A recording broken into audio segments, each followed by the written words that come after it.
Welcome to ధనాస్ kitchen. ఈరోజు చాలా టేస్టీగా సింపుల్గా టమాటా పచ్చడి ఎలా చేసుకోవాలో చూద్దాం. ఒక ప్లేట్లోకి టమాటా ముక్కలు, పచ్చిమిర్చి, కరివేపాకు తీసుకున్నాను. ఒక గిన్నెలోకి ఈ టమాటా పచ్చిమిర్చి ఫ్రై చేసుకోవడానికి ఆయిల్ వేసుకొని ఈ ఆయిల్లో టమాటాలు, పచ్చిమిర్చి వేసి కలుపుకోవాలి.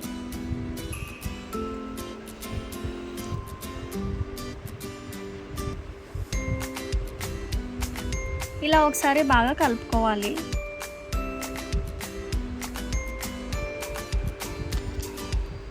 దీంట్లోనే పులుపుకి సరిపడా చింతపండు వేయాలి.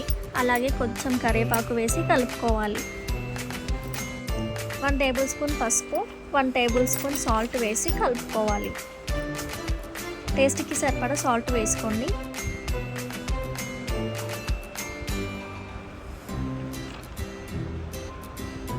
ఇలా అంతా బాగా కలిసేటట్టు కలుపుకోవాలి.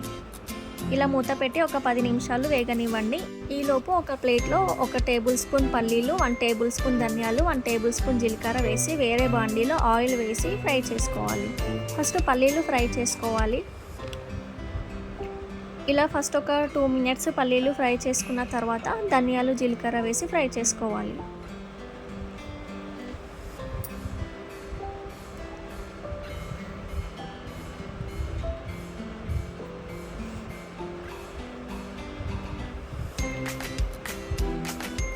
ఇలా సిమ్లో పెట్టుకొని బాగా ఫ్రై చేసుకొని వేరొక ప్లేట్లోకి ట్రాన్స్ఫర్ చేసుకోండి.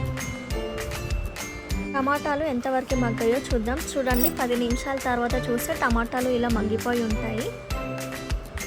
ఇలా అంతా బాగా ఒకసారి కలుపుకోండి. స్టవ్ సిమ్లో పెట్టి వేయించుకోండి. మూత పెట్టి ఒక 5 నిమిషాల తర్వాత దాంట్లోనే కొత్తిమీర వేయండి. వేసి బాగా కలుపుకోవాలి. కొత్తిమీర వేసుకోకుండా కూడా చేసుకోవచ్చు, కానీ కొత్తిమీర వేస్తే టేస్ట్ చాలా బాగుంటుంది. ఇలా టమాటాలు చల్లారనివ్వాలి. నేనైతే ఫ్యాన్ కింద పెట్టుకొని చల్లారించాను. ఈలోపు మనం ఫ్రై చేసి పెట్టుకున్న ధనియాలు, జీలకర్ర, పల్లీలను గ్రైండ్ చేసుకోవాలి. వాటర్ వేయకుండా గ్రైండ్ చేసుకోవాలి. ఇలా ఫైన్ పౌడర్ చేసుకోవాలి. దీంట్లోనే చల్లారిన టమాటా, పచ్చిమిర్చి వేసి గ్రైండ్ చేసుకోవాలి.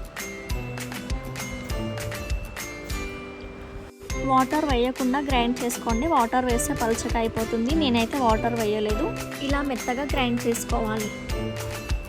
తాలింపుకి 3-4 వెల్లుల్లి, 5-6 ఎండుమిర్చి తీసుకొని వేరే బాండీల్లో ఆయిల్ వేసుకొని ఫస్ట్ వెల్లుల్లి వేసుకోవాలి.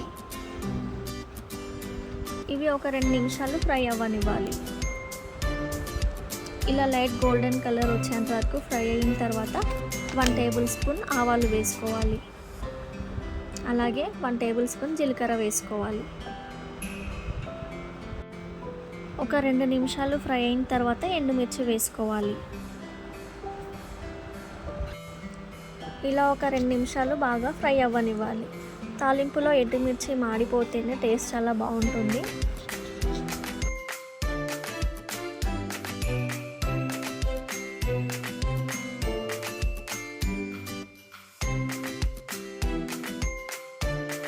ఇలా లైట్గా ఫ్రై అయిన తర్వాత 1/2 టేబుల్ స్పూన్ పసుపు వేసుకోవాలి. ఆల్రెడీ టమాటాలో వేసాం కాబట్టి ఇక్కడ నేను 1/2 టేబుల్ స్పూనే వేస్తున్నాను.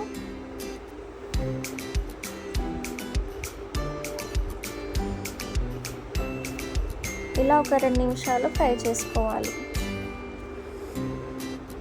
ఇలా ఫ్రై అయ్యాక గ్రైండ్ చేసి పెట్టుకున్న టమాటాల్లో వేయాలి. వెల్లుల్లి ఇంకా ఎండుమిర్చి ఇలా మాడినట్టు ఉంటేనే టేస్ట్ చాలా బాగుంటుంది పచ్చడిలోకి. ఇంతే అండి, సింపుల్. వేడివేడి అన్నంలోకైనా చపాతీలోకైనా సూపర్గా ఉంటుందండి టేస్ట్. మీరు కూడా ట్రై చేయండి. లాస్ట్లో కొంచెం నేను కొత్తిమీర యాడ్ చేసుకున్నాను. మీకు ఇష్టం ఉంటే యాడ్ చేసుకోండి, ఇది ఆప్షనల్ మాత్రమే. ఇంతేనండి, సింపుల్. ఇలా మీరు కూడా చేసుకొని టేస్ట్ని ఎంజాయ్ చేయండి. Thank you.